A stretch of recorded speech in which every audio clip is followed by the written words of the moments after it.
Let's talk about relationship karma in astrology. So for this video series, it's going to be a 12-part series. I'm going to go over the 7th house, and I'm going to go over all the 12 signs ruling over the 7th house, so all the possibilities. For the first video, we are going to talk about Aries ruled 7th house, relationship karma, relationship patterns, the marriage information, potential spouse, things like that. Do not forget to like this video and subscribe if you feel inclined. And when it is over, feel free to leave me a comment letting me know if you resonate with this or whatever you want to let me know. And if you have any questions or you want to book with me, my website is in the description. I also have an email list going right now, so feel free to check that out as well. All right, let's get into it. Aries ruled 7th house. The most important thing to really note here is that Aries is a cardinal sign, very independent. So when it comes to relationships with which the 7th house rules over, this is kind of a tricky one. People with Aries 7th house, now I want to clarify, there's a lot of different factors involved, including what planets or celestial bodies are residing in the 7th. So this is kind of a little bit generalized. Things can always shift depending on what else is going on. But for the most part, people with Aries 7th are very independent. So relationships can actually be really tricky. Aries as a sign, it's all about survival. It operates based on instincts, pheromones, urges. It's all about, getting their needs met and removing any threats that stand in the way of being able to meet their needs. For Aries 7th house, sometimes that can be relationships. Aries is a very independent sign. So what ends up happening, and this is more so going to be early romantic development. This doesn't necessarily mean that this is like a doomed or, permanent experience. But in early romantic development, it's not uncommon for people with Aries 7th house to be attracted to unavailable people. And that is because, again, there's this root desire to maintain their independence. And how do you know that you're going to maintain your independence when it comes to a suitor that is actually interested in you? A relationship that is mutual. That's risky. A mutual relationship is risky because it means that you have a high chance of getting into a relationship, and that can be scary for your sense of independence and freedom. So what do? You go after unavailable people because you're less likely to actually end up in a relationship with them. It's this weird psychological defense mechanism. So this can include people who are non-committal, people who literally just don't have the capacity to be in a relationship.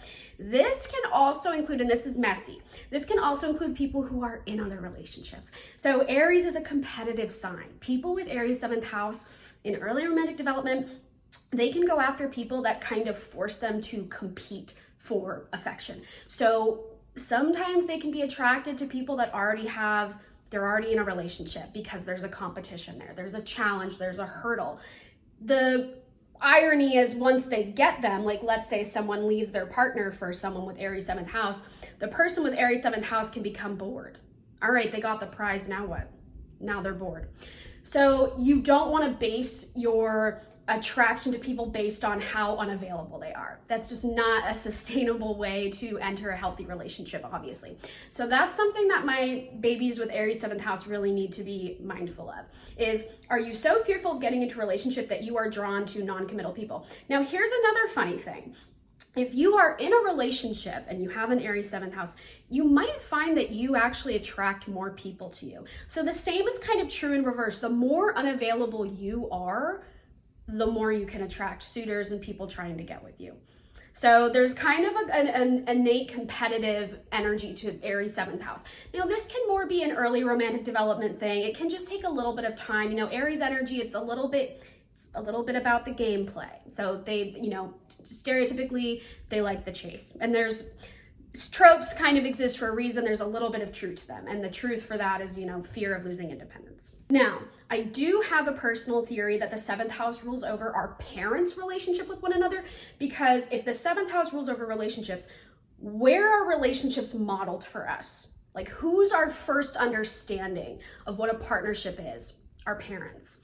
So if you have Aries 7th house, you might have grown up in an environment where your parents were always fighting, your parents were in competition, your parents were combative with one another, or you had parents who didn't know how to compromise, didn't know how to share. Maybe there were power struggles, power dynamics, a fight for control. It's also not uncommon to grow up in an environment where in really, really extreme cases, there might be some type of, in really unfavorable cases like abuse. Again, growing up in a really combative environment. So Aries can associate, people with Aries 7th house can associate romance and love and affection with arguing, war, right? Aries is ruled by Mars, which is the god of war. So there's this weird, twisted mental thing going on where you might associate romantic passion with not good passion, aggression, a fight for control. So that's another thing you really want to be mindful of. You want to avoid people who lose their cool very quickly. You want to avoid those people. Just don't even bother with them. So if you're with someone and they clearly have some anger issues, it might be best to just send them on their way, wish them well. I hope you get help and go find someone more grounded and emotionally has better emotional regulation. Now, in a favorable expression, once Aries 7th house becomes aware of some of these unfavorable patterns that they might find themselves in, then they can go on and attract someone who embodies the more favorable Aries qualities. So if you have an Aries 7th house, you're more likely to wind up marrying and being with someone who is adventurous, someone very goal oriented. That's an amazing thing about the energy here. If you and your partner have shared goals, it is an amazing way to mitigate some of that competitive, unfavorable, aggressive energy. So in me saying like, okay, avoid the overly aggressive people, gravitate towards the people that have goals, gravitate towards the people who have passions and interests and they're actively, tangibly working to see those goals and aspirations through. So you could wind up with an entrepreneur. You could wind up with someone who owns their own business, someone who works really, really hard at, and wants to succeed in life. Someone who uses their power for benefit, like for a productive purpose. So if you and your partner have shared goals, that is amazing. And it can keep you stimulated. It can keep you engaged in the relationship. Aries needs more than just like the codependency. Aries needs more than just like having a companion. I'm sorry, but they do.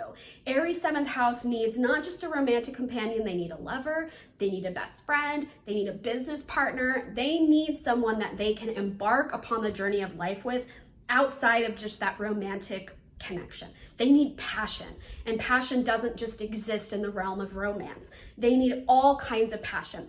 And another thing too, you're more likely to attract someone who is fit, someone who exercises, someone who is active, someone who is engaged with physical activity.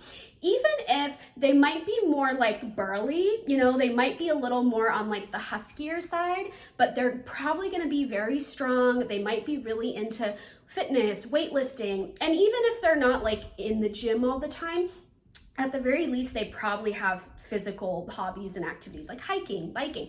So if you have Aries 7th house, you and your partner might have like a common interest when it comes to being active and fit. And that's another great way that you can mitigate unfavorable aggressive energy. Another thing, if you have Aries 7th house, you're probably going to marry someone where the physical chemistry is like through the roof. So for Aries, because they are Mars ruled, physical intimacy is really, really important. It's a way that they connect. So you want to find someone you have good physical chemistry with, good bedroom chemistry. Otherwise, you're going to be unsatisfied. It's just not going to work. And you're also going to feel kind of trapped in this weird power dynamic. So find someone who basically has the same libido as you, or it's going to be a constant struggle in the relationship. So that's another big tip from me to you. Now, another thing with Aries 7th house is like, you can find yourself in a relationship with someone who really kind of harbors a lot of masculine energy, especially for Aries 7th house women. You can find a partner who is more on the masculine side and perhaps even a little bit traditional. They might have a provider type of mindset. Now, something else to be mindful of, I forgot to mention this earlier, because Aries is such an impulsive sign, it goes off of instincts, please harness some patience when it comes to choosing your spouse. I don't want to go as far as saying people with Aries 7th are more likely to have multiple marriages, because that's not necessarily true. But there's other signs that are more fall into that category. But Aries 7th house can rush into a relationship. They can marry very young. And there's, depending on who you're marrying, that's not always a problem. And I'm not saying if you marry young, it's not going to last. But you really want to be mindful and cautious and really think about the long-term sustainability of your relationship. So if you're with someone in the moment and the sparks are flying and it's hot and heavy and there's an instant sense of chemistry, but maybe you have very little in common, and maybe your values don't align, and maybe they don't want kids and you do, you need to kind of be honest with yourself and get with the program. And maybe think about the fact that they're probably not the best for you long term. So that's something to be wary of. You need to be patient. That way you don't rush into a situation and later you fall into those unfavorable patterns that you might have learned from childhood, where you wind up in a relationship where you're always fighting for control. There's a power imbalance. You feel like your needs aren't being met, blah, blah, blah. Now, in terms of where you can meet your partner, if you have Aries 7th house, go outside. Ugh, I know. But go outside, join a bike club, join some type of, go to your local gym, get involved in like a yoga class, just go outside and get active with your body. Even if you don't meet someone in those avenues, wherever you have Aries in your chart, whether it's, wherever it is, there's a need to connect to your body in order to access and activate the benefits of that house. So like if you have Aries 2nd house, getting physical, getting active can help your wallet. If you have Aries 7th house, getting physical, getting active, it helps you get rid of that aggressive energy so that you can have healthier relationships, healthier romantic life, more hot and heavy romantic life, and it just brings forth good fortune. So if you have Aries 7th house, taking care of your body, getting physical, getting active, that can do wonders for your relationships in life, not even just your romantic relationships, but all of them. But if you go outside, like go to a sporting event, go to a fun party, like going and doing things and getting active and getting social, that can be really good for your love life in terms of who you can meet. Okay, so that's like the bulk of Aries 7th house information. There's definitely more to be discussed depending on, again, celestial bodies in your 7th house, planets in your 7th house, what your descendant is in aspect to, like if you have descendant trine your Venus, for example, if you have descendant conjunct Saturn, like that stuff can kind of change things around a little bit, but that's like the gist of Aries 7th house. So I hope that this was helpful for you. I hope that I want you to know that you don't have to stay stuck in any unfavorable relationship patterns. You can absolutely overcome them and embrace the more positive side of that Aries 7th house. Having a partner where you two succeed in the world together, you have shared goals and shared ambitions, you're thinking long-term about your sustainability as a partnership, and you're in a partnership beyond just romance, but you're like, it really embodies what it means to be life partners with someone. Because Aries 7th house, when they meet their match, the loyalty is unmatched. The loyalty, the protection, the defensiveness they feel towards their partner. Like when you are with Aries, when you're with someone that has Aries 7th, there's a kind of almost like a force field around your relationship where it's so sacred, it's so protected. These are people that are willing to go through all the triumphs, all the great things about life, and all the annoying things about life. Like they're down for the challenge. They're a ride or die. So, and you can absolutely attract that back to you for my Aries 7th house babies. So yeah, I hope you like this video. Don't forget to like it and subscribe if you feel compelled to.